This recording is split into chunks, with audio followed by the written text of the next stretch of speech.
In this video, I'm going to be taking you behind the scenes of a high-ticket fulfillment event that we did a few weeks ago for one of our clients in Florida. It was an absolutely amazing experience, and I'm really excited to show you guys how it went. So, with that being said, let's just jump right into it. Now, I like to start out by showing you the results of this event just to kind of anchor the rest of the stuff that we're going to be going through. And it was very successful. We were very happy with these results that we saw from the survey. As you can see, there were 15 attendees. All these attendees paid around $16,000 to $20,000 to be in the room at this event. Not just for the event alone, this was a fulfillment event attached onto a pre-existing high-ticket offer. And for those of you that actually aren't familiar with the fulfillment event model, I'm actually going to show you this diagram. So I made this video last week that kind of broke down the event strategy that we leveraged at Fun Launch. It's a really good video if you guys want to go check it out. I'll link that down in the description. But as you can see right here, this is where the fulfillment event lies. So it's after the Ascension event. Ascension events are meant to enroll people into a high-ticket offer. Fulfillment events are attached onto said high-ticket offer. So they are designed to fulfill. You just want to focus on getting amazing results, accelerating the progress of your clients and the attendees. They're typically at the core of a high-ticket offer, and they're also very good for increasing the lifetime value of high-ticket clients. So this is where fulfillment events are in the event ecosystem, the event value ladder, and that's the event model that we were running with this client. So 15 attendees were there. Everyone paid around $16,000 to $20,000 to be in the room. We had a 9.7 out of 10 average attendee satisfaction score, which we were very happy with. We're still going for a 10 out of 10, but then again, if I presented like a 10 out of 10 attendee satisfaction score at an event, people would just be like, that's not true. It's too good to be true. So actually, we're pretty happy with that 9.7. It's realistic. And we got a 93 net promoter score as well. And just to kind of give you guys an insight into what a net promoter score is, because when I first started collecting net promoter scores, I didn't really know what it was. If you come down here, this is the interpretation of a net promoter score. So anything below 0 needs improvement. 0 to 30 is considered good. 30 to 70 is considered great. 70 plus is considered excellent. And then I believe there's one more where 80 and above is considered world class. So we were really happy with a 93 net promoter score. That was, well into the world class category. And then the last thing that we collected right here was the would return metric. So 100% of the people in the room said they would return to a future event, which is always good to hear.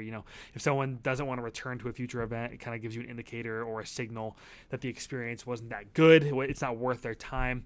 And seeing that 100% of the people would return made us super happy with the way that we designed the event. So those are the results. Those are the metrics that we collected. And as you can see, there's not a direct revenue number that we tracked for this event. And that's by design, because the main revenue model that we run with fulfillment events is a lifetime value play. So we know at this point that fulfillment events work wonders on increasing the lifetime value of high ticket clients. So that is an element of this strategy. As for direct revenue, we did not go into this event expecting to make any direct revenue. That's because of the lifetime value play. And it's also, this event is a key selling point of the high ticket offer. So it already collects revenue by getting more people to buy the high ticket offer because these events are so desired and they're so valuable. So there's a few different indirect monetization plays that we had for this event, but as for direct revenue, that wasn't really in the strategy for this event, and us and the client were very much so on the same page about that. Now, moving on to the pictures, I like to show you guys some pictures just because I want to show you that the event actually happened. So this is just hanging out outside of the mansion that we rented, some of the attendees. This is our private chef, Sean.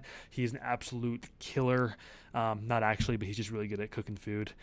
This is Tom doing his thing. I think right here it looks like he's walking through his LinkedIn content strategy. So you can see it's a very mastermind mansion, very intimate vibe for this event. This is more mingling and connecting outside of the house. This is another picture of Tom leading a session. So this event was very hands-on, which I liked. Our philosophy with events is we don't really like to do a lot of teaching. We don't really like the model of a bunch of presentations and PowerPoint slides. And, you learn for an hour, then you go take a break and you come learn for another hour, then you go take a break and you go learn for another hour. We like to be very hands-on and make sure that the attendees are implementing in real time and working together and actually moving the needle forward in their lives and their business. And in this case, this event was for helping these people, workshop the deals that they were working on for their businesses. So we actually wanted to make sure they were moving the needle forward in their deals at this event. And Tom and Kemp and the counterpart team were on the same page with that as well. So this is a very, very hands-on event. And you can see Ethan right there in the background. Shout out to Ethan. As for promotion, people like to always ask about promotion, but for this event, it was quite simple.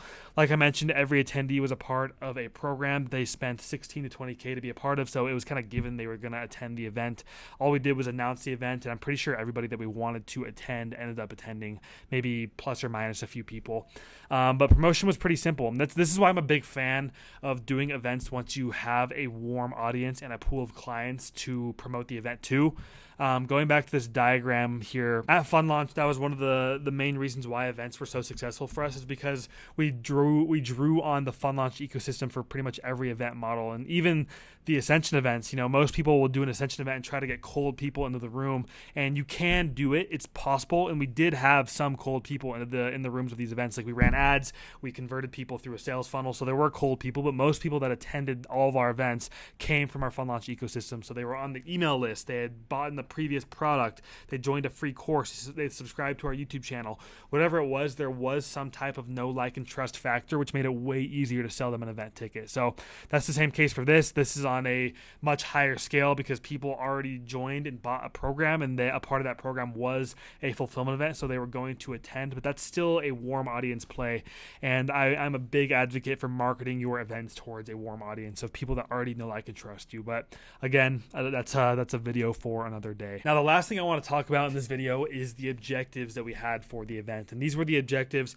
that we built with the client, but kind of the why as to why we were hosting the event in the first place. And the first was trust and affinity. So events are amazing for building affinity, building a genuine connection with your audience and with your clients, and also just showing up authentically.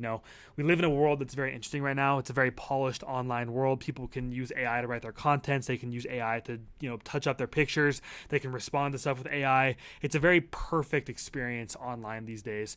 But when you step into an event with somebody, into an in-person event, you show up authentically and you show up as your real self. And that's what our client wanted for this event. They wanted to have an authentic experience with their clients where they could establish affinity, they could establish trust, and they could show up authentically.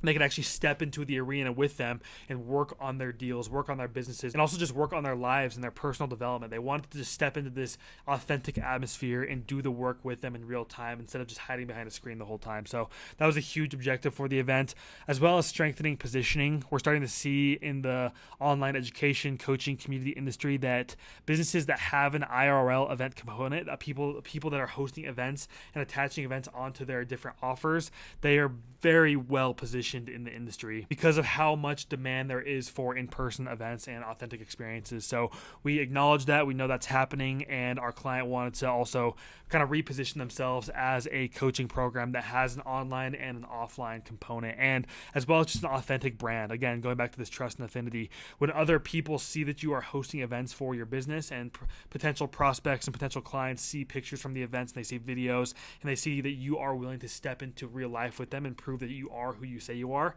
that is amazing for positioning. So that was an objective. Accelerate client progress. That's kind of what I mentioned earlier. But at these fulfillment events, you can get a lot of work done in a very small amount of time. We actually believe that you can accelerate 3 to 6 months of work that you would typically go through in a coaching program online. You can accelerate that 3 to 6 months of work into 1 to 2 days at an event. And that's what we did here. It was a very hands-on event. We really spent a lot of time working on the attendees and the clients' deals. We did small groups, we did big groups, we did hot seats, we did a ton of hands-on work, and we got a lot of progress for everybody in the room, which was cool to see. So that was the main objective, was to accelerate client progress. Of course, we wanted to capture content. We wanted to capture testimonials. We wanted to actually capture content for the attendees so that they could use that as assets for their organic content as well as their paid ads on LinkedIn. So we actually sat down with every single attendee and took some pictures of them so they could use it for their content, which is really cool. And we have a whole system that we run at these events where we have certain deliverables that we want to capture at every single event. So we just made sure that all of those boxes were checked. One of the main objectives for the event was to capture a lot of content for the client. And finally, increase client LTV.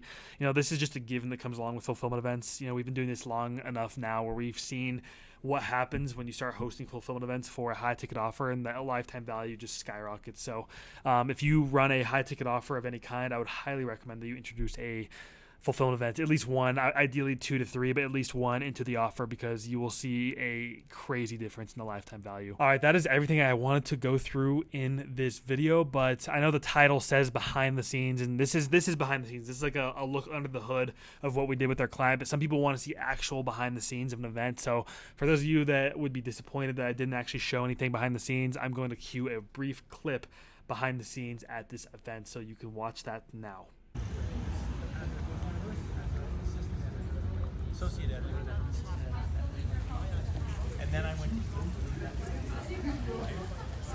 All right, I hope you enjoyed that. And if you run a online education business, or you're a coach or a community owner, and you want to start hosting events for your business, whether it's an Ascension event, a fulfillment event, a mastermind event, an affinity event, an activation event. We have a lot of different event models that we run with different clients that serve different objectives. There's a lot of nuance and a lot of context that's needed to properly diagnose an event model. But if you run one of those businesses and you're either looking to start hosting events, or you're already hosting events but you want to kind of increase the results that you're getting, be sure to click the link down below in the description. That'll take you to an application where you can fill it out. And if we are a good fit, then we can jump on a call. Thanks for watching, and I'll see you in the next video.